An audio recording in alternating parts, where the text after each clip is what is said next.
this it? All right, here we go. Injuries. All right, 14. Obviously, he's out this week. Demarius, he'll be out today. Keep progressing, kind of see how the week goes. Jordan has a calf, which we talked about, but he'll be out for today, and it's going to be a week. We'll just see how he feels. We just got to be careful with that being a calf, big guy. We'll kind of see how it plays out. CJ, still got with the groin. He won't be out there today. Keep progressing, trying to get him, moving around, strength and conditioning, running, things like that. They're trying to work through all that. Quinnen today will be out, will not practice today, but with strength and conditioning. But it's looking like he is trending towards practicing tomorrow. So it's a positive note.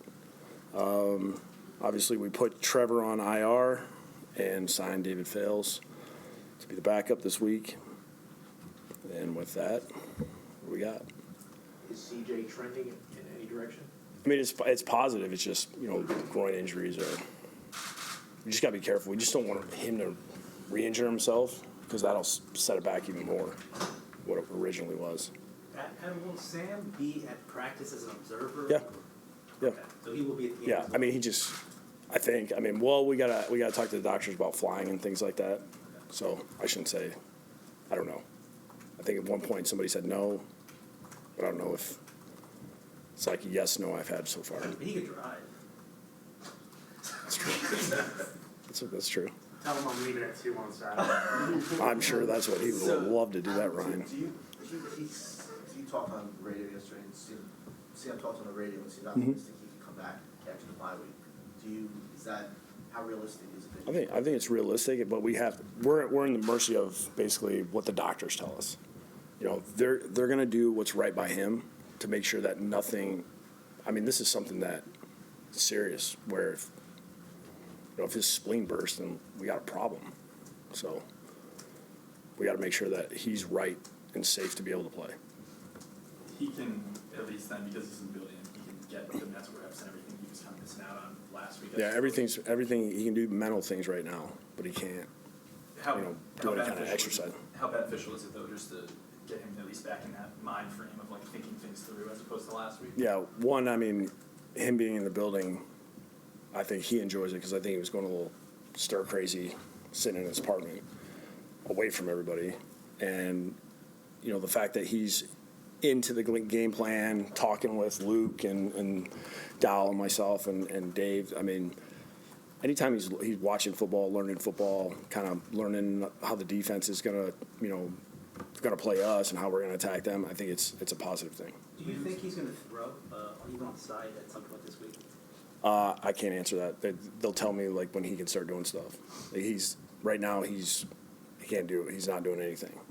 Were you expecting it this quickly though for him to at least back here? And I know. Yeah, they said he would be back in the building this week, like early this week, and then they're just going to let us know. Okay, hey, he can start conditioning. He can start throwing. He can do this. So it's basically the doctors are telling us when we can take these steps.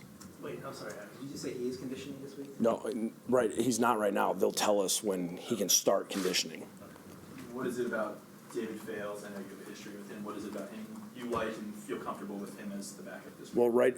I mean, the situation we're in, we needed somebody that could come in here and if something happened, can go in the game and knows what we're doing to where it doesn't become like 5 plays against New England. That would be fun. So, we needed somebody that could come in. He's really familiar with our system. He's really smart. He's been in it, 3 years now. So he's somebody that we've had him play in a game before. So I kind of know how he operates. It's a good fit for us. Adam, what do you think to see from Tremaine this week? I think you just go out and have a good week of practice.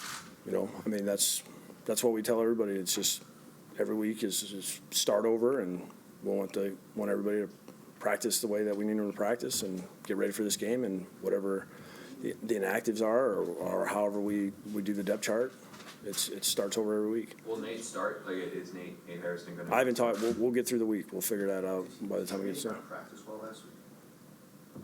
I mean, that's for us to say. I mean, I'd rather not talk about how guys are performing in practice when I don't need to.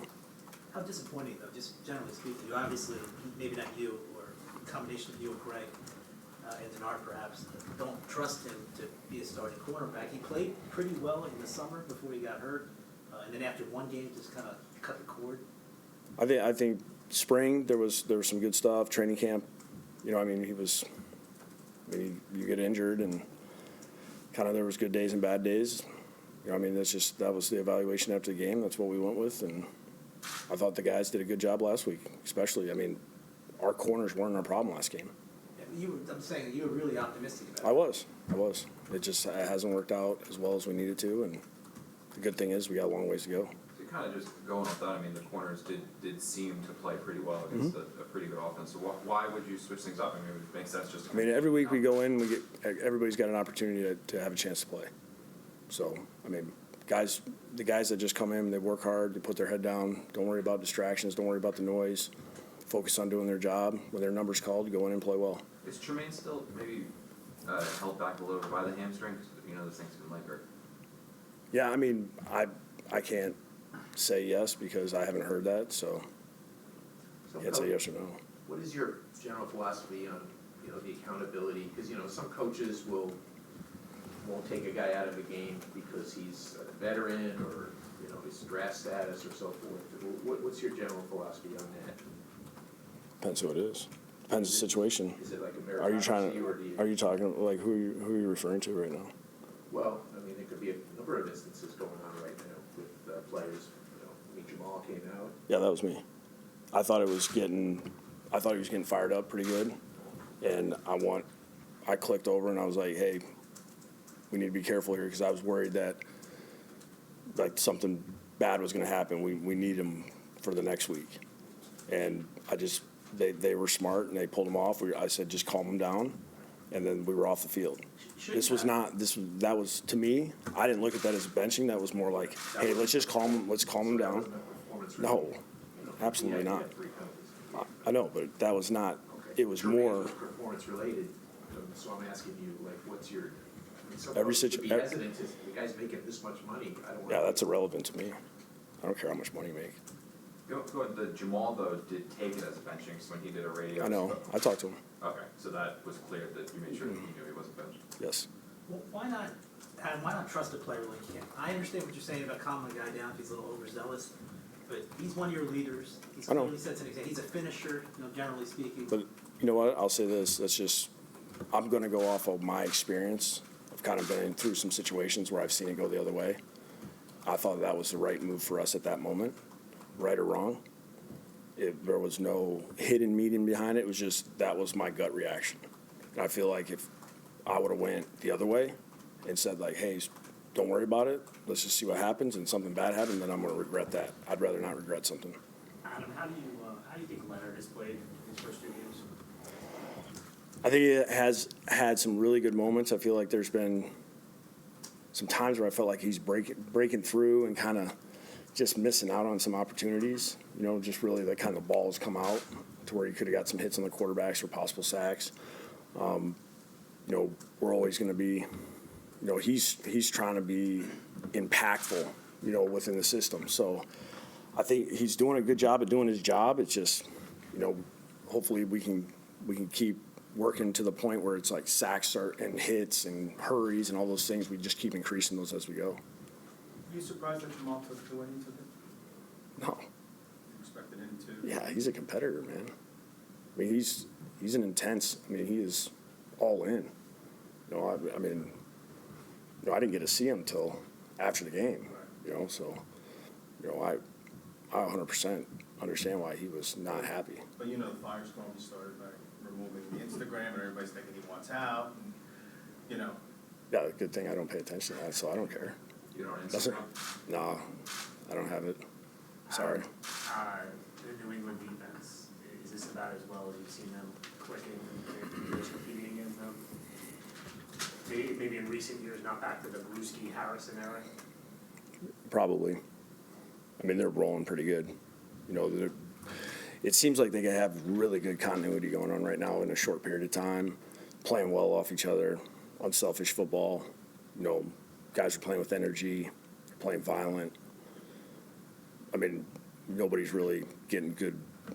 Nobody's consistently moved the ball on them yet. So, it's going to be a challenge. I mean, it is. Anytime you go up there and you play this defense, and Coach Belichick's involved, you're going to get a fun game plan. Have you ever been this big of an underdog as a professional coach? I'm sure. I was in Detroit 5 years. Were you ever 23-point dogs? I don't know. I haven't. I mean, I don't really check the Vegas lines a whole bunch. I'm sure last year against Chicago, we weren't really like odds-on favorite with Brock and those guys. With last two, hold on, Matt and then Brian.